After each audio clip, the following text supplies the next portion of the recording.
Good morning. This is Barry Knapp with Ironsides Macroeconomics. It's Monday morning, December 23rd, Christmas week. Merry Christmas and happy holidays to everyone. It's 7:25 a.m. Mountain Time. Our note this week was titled 2025 Themes, The Bill Comes Due. That's the bill for the pandemic and all the Fed bond buying and stimulus. Now, this note was heavily focused on policy and the implications of that bill. Now, in one sense, you might view these as nearer term problems. We certainly saw them manifest themselves in the markets last week, but these are problems that are so daunting that we expect them to persist throughout the entire balance of the decade business cycle, whichever comes first, we suppose. One quick housekeeping note. Our annual outlook that we published for our full paid clients 2 weeks ago was just put outside the paywall this morning. Some of you may have gotten an email over that. We urge you to read the note and consider becoming a full subscriber, in which case you'd be able to read the entirety of this thematic note I'm about to briefly summarize. So within the note this week, we began with a discussion of what we called Fed resistance and why we got a risk-off shock last week and how important that signal was. For us, it was yet another sign that the U.S. is reaching its fiscal limit, that the purveyors out there of the idea, the deficit doesn't matter sort of thing have just been absolutely wrong. We've had a number of risk-off shocks related to our debt. In fact, we had a 5-year TIPS auction, something that should have gone smoothly, have a 7 basis point tail, meaning it traded 7 basis points above where it was trading just before the pricing of that auction. A shock that was similar to a shock we received during the taper tantrum, larger than the tailing of a 30-year auction during the sovereign debt downgrade crisis, if you will, back in 2011.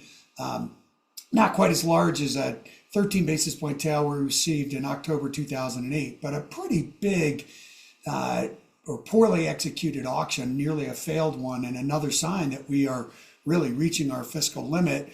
So we went on to discuss why the Fed's forecasts that really imply they believe Trump's policies are inflationary and they are going to lean against them stands in such stark contrast to what they did during the American Recovery Rescue Plan that really was the primary cause of the great inflation, and how just misguided this Federal Reserve is and how shocking that was for the markets. In 2025, we think we're going to need somewhat coordinated action between Treasury and the Fed to stabilize the debt and come up with a better approach than trying to finance the debt with Treasury bills and doing passive QT while we have this giant overhang of the Fed's balance sheet, which was the focus of the next section of our note. And we went into great detail and explaining why we don't think we can really have stability in the Treasury market until we shrink the Fed's balance sheet. So in essence, we're going to have to take some pain in order to get to the right level that allows stability on an ongoing basis. And then we moved into a discussion of how the only path to stabilizing the Treasury market over time is to start running a primary surplus. This is incoming Treasury Secretary Bessent's first arrow, which is running a 3% budget deficit, which would give us a primary surplus. That's a surplus before interest payments, and would go some ways towards stabilizing the debt. We talked about that fiscal accounting of COVID inflation and how Treasury holders are going to continue to lose money on any ongoing purchases until we stabilize government financing, get spending back down to 20% of GDP. We then moved on to talk about global rebalancing. We had the single biggest quarterly current account deficit for the U.S. we've ever had reported last week, and how it's really in Germany and China's interest to start shrinking their surpluses. China's marred in deflation.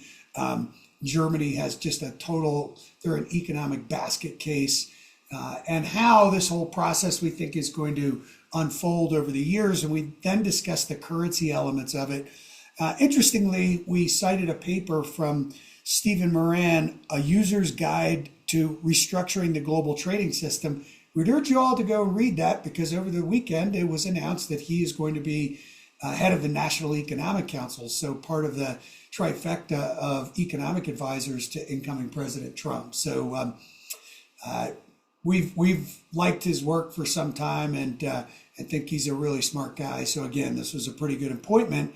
We have a really good economic team to try and deal with these problems, but they're pretty daunting, and it's going to take, as we said, at least the better part of the decade to get our fiscal house in order if we can even get there. So that's it for me this week. Again, happy holidays, everyone. We'd really love you to consider becoming a full subscriber. If we can offer you a trial period, let us know.